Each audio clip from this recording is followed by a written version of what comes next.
That's not quite a running pose. Yeah, that's a shame.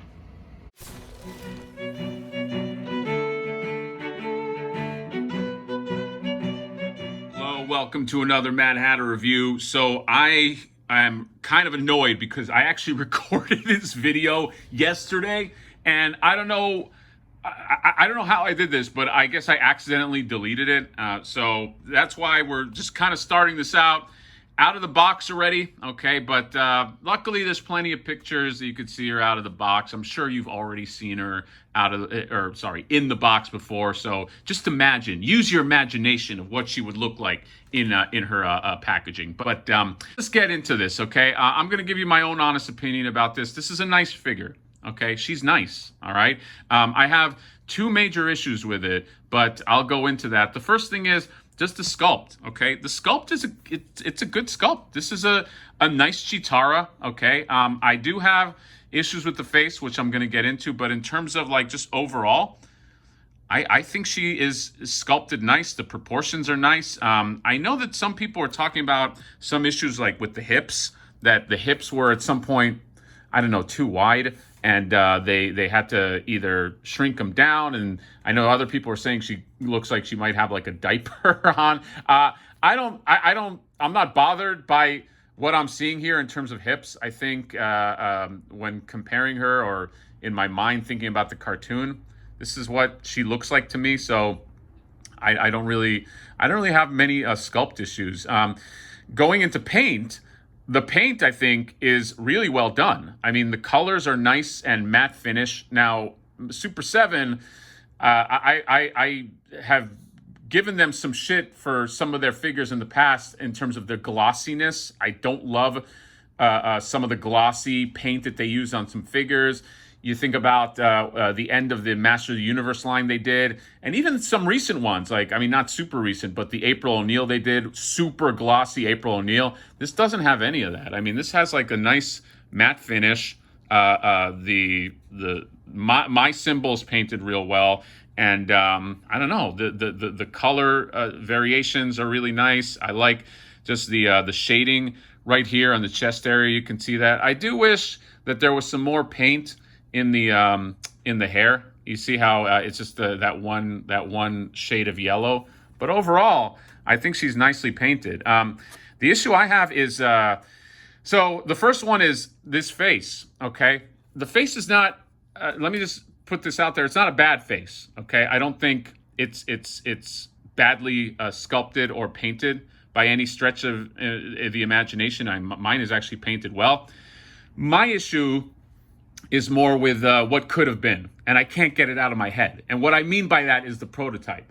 If you take a look at the prototype, and I'll put a side by side, I mean, I was just really in love with that face. I was like, that's a perfect Cheetara face. And so I understand the prototypes can change into production, but I just can't help but feel a little disappointed at what could have been. So much so that I am going to be looking into maybe getting like a custom head. I'll let you guys know if I do that. But I don't know.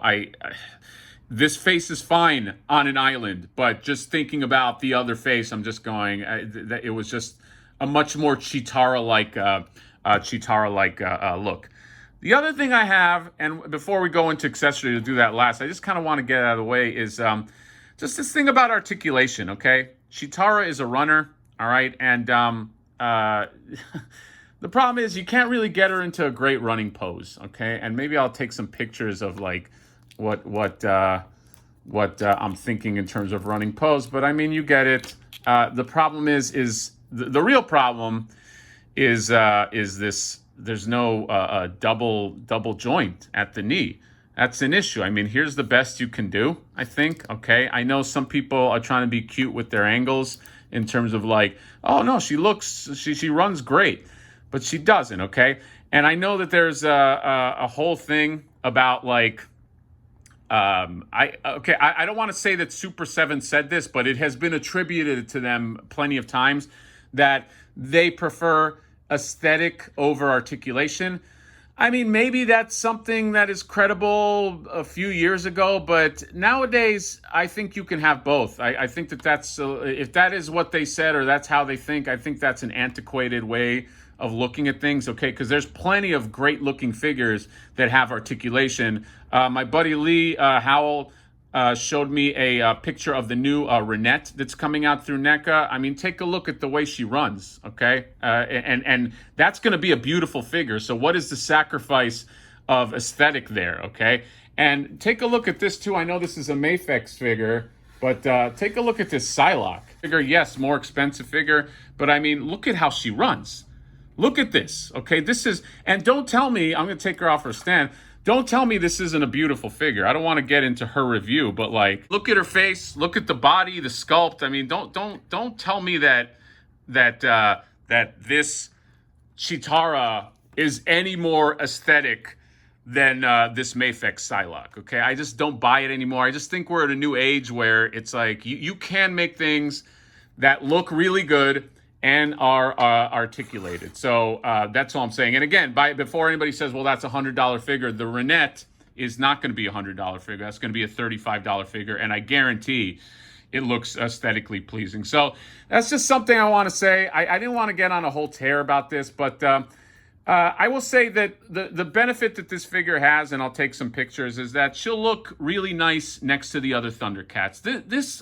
This line to me in general is less about articulation and almost like statues, more like statues, where you put them up, they'll look good as a team, and then cool, you have them there like a statue, and you can kind of like admire them, and they all line up nice with each other, although some of them don't line up that well, and I'll show you at the end. But I think moving forward, somebody can make more articulated Thundercats, because that's one of the things I do like about Thundercats is that they are so dynamic and acrobatic, and just to not have her be able to run effectively is a big problem. So those are my two big issues with Cheetara. So let's just go ahead into the accessories right here. So let's just start with hands. So in terms of hands, you get these two palm hands right here. You get these grabby hands right here, and then you get this stay away from me, I got my bow claw hand, okay? Then you got this mirror, which is pretty cool. It's got the cat symbol, and then in the back you get this little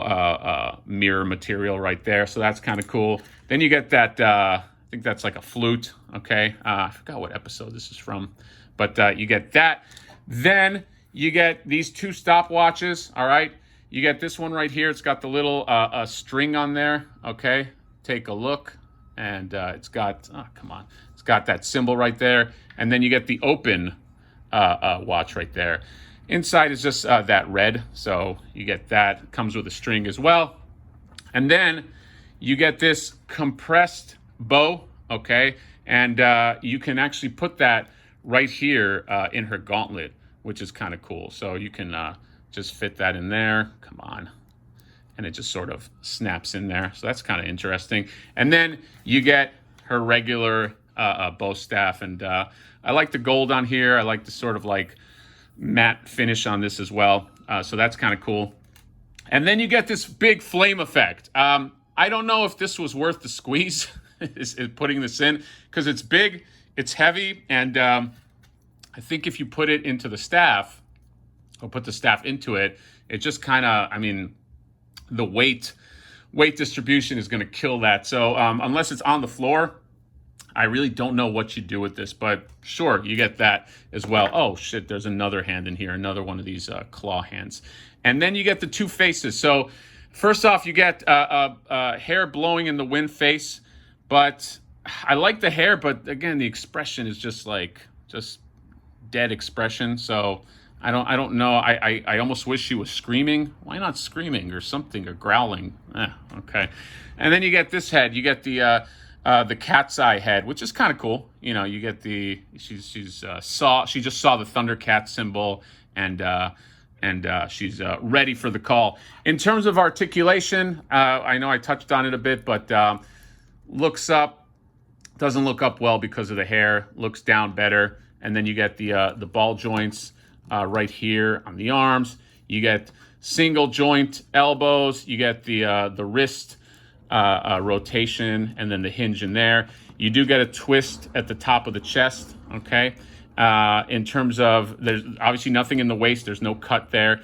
In terms of the thigh, you can go that much, okay? And then single hinge articulation at the knee. So, you know, she's going to be running real slow. And then, is there a boot cut? No boot cut. And then you get the foot. The foot the foot hinge is pretty good. And is there a little bit of there's a little bit of a rock as well, okay? I mean, I just wish she could run like a really dynamic run. It's Cheetara. She's like the fastest character there is. So, yeah, let me just give you a sense of scale. Let's get this one over with. This is what she looks like in front or next to the new Pumaira. So Amazon Pumaira right there, okay? You know what? Watching the cartoon, I never thought of her as an Amazon, but just seeing her like this, it's like, good Lord. Yeah, there is a size differentiation for sure. I don't know if it's as much the fault of Cheetara as it is Pumaira just being way too big. But there you go. I will not be standing them up next to each other because this just looks ridiculous. But that's Pumaira right there. Then Lord of the Thundercats Lion-O. This one looks pretty good. This is a good scale for Lion-O and Cheetara. And I think she'll look good with the core Thundercats. And then I guess I'll just have Pumaira like just crouching in the back or doing something because she's just way too big. Pumaira should be dainty too. I don't get why so fucking tall. Ugh. It's, I don't know. You know what, guy? It hurts. I don't want you guys to feel like I'm shitting on Super 7. I just love Thundercats so much. It's one of my favorite properties. I just wanted this thing to be a slam dunk, but it's okay. She's a nice figure. So I'm happy to have the core Thundercats now. I'm happy that she's nice. Okay, I keep using the word nice, but I wish she was great. And I'll be seeing about a custom head. Maybe with the custom head, it'll I don't know, it'll make me a little more excited. But that is all I got. Let me know what you guys think about Cheetara. Sorry I couldn't do the unboxing, but I just lost that piece of the video. Yeah, I'm excited to have the core Thundercats, and I now am ready for some new figures in this line that are not Thundercat related, like the Lunatics. I keep harping on them. More Berserkers. You got Hammerhand coming out and all that. So yeah, that is all. Let me know what you guys think about Mrs. Cheetara from the Thundercat Super 7 line. Drop me a comment, drop me a like, and maybe drop me a subscribe as well. And we will see you next time. Thundercats ho, bye.